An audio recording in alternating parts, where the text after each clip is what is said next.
We know the big drought that happened years ago in Europe, that is 500 years ago. That is something interesting to know and to read about what actually happened at that time. Perhaps many people may not know about it. How here in Europe in 1540, that marked the peak of a European drought, a period from 1531. Yes, from 1531 to 1540, a big drought. Most springs or brooks and small rivers dried up completely. It happened, you must know, 500 years ago. And then epidemic, the big death, that was the name of that epidemic, a dysentery, a plague, and a drought, a harsh summer. 45,000 people died in Germany alone. About 2% of the population in France, sorry, not Germany, France. And then in 1590, 40 million people died in Central Europe. This is called Big Death. He is claiming 800,000 people.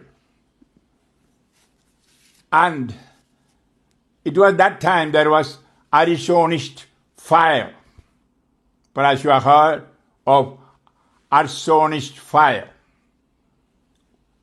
In 32 cities in Germany, there was fire. And many parts of Europe, fire. Why? Because of the division between Catholics and Protestants. I'm sure the Germans have in mind Einsbeck. The town Einsbeck was burned. It was called Einsbeck town fire. And many died because the Protestants set fire on Catholics, Catholics set fire on Protestants. Churches were divided. A big conflict all started because a man, a monk, a Catholic monk, Martin Luther, wanted to bring renewal in the church. He was a holy monk. Crazy thoughts can be brought into the minds by Satan on anyone. And with the Zwingli from Switzerland, when we think of yesterday's division in Switzerland, think the church was divided. And along with that, the English church divided, we know, Henry VIII. It at that time, all these natural calamities took place. I was just reading all this from internet last night, because I had my painful sleepless night. I was studying about it. Now what is happening? This drought and also natural calamities one after another, a possibility of a third world war. We know in 2 world wars, it is Europe that suffered more than any. And if there is a third world war, I'm sure it will be affecting Europe more than other countries. I'm not frightening you. I'm not simply prophesying. You know how Putin in Russia is planning to attack European Union or Europe. and all possibility of a world war is there. At this juncture, I was just recalling to my mind what America, US was doing. We know under the leadership of President Trump, 60% of the Republicans made a proclamation that America is Christian from the beginning. Hallelujah. They reaffirmed their faith in Christ Jesus. And we know on last feast of the Sacred Heart of Jesus, all the bishops together consecrated US to the heart of Jesus. Whereas what happened to Europe when the Constitution of European Union was formed? We know Holy Father John Paul II, who is canonized saint now, requested several times at least to write one sentence in the Constitution. Europe has Christian roots. But Europe didn't want. Even now doesn't want.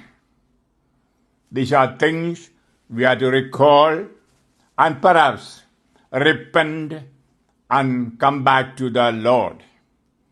This is my message as a preacher. As you know, I know Europe well. I spent 28 years here without knowing the language, without knowing the culture. And you know, contacting you directly in the retreats by way of preaching and giving you books to read and responding to your emails or WhatsApp or Telegram and post letters, praying with you, praying for you unceasingly. So I have a right to share these spiritual thoughts with you, my dear brothers and sisters in Europe, or as I call in the retreats, my children. This is a time the Lord is telling, come back, return. Yes, we need to return to the Lord whom we have offended. And we know several times we did not think of that. Return to me and I will return to you. Malachi chapter 3:7. If we return to the Lord, surely He will return to us. Also Zechariah chapter 1, 2 and 3. The Lord was angry with your fathers. Thus says the Lord God, return to me, I will return to you. Remember the calamities, the big calamities that happened in the history. The deluge. We read that in the 6th and 7th chapters of Genesis, when the Lord God saw how great was man's wickedness on earth, how no desire that his heart conceived was ever anything but evil, he regretted for having made man, and it grieved his heart. Genesis chapter 6, 5 and 6. And when the two affluent countries were set on fire, brimstone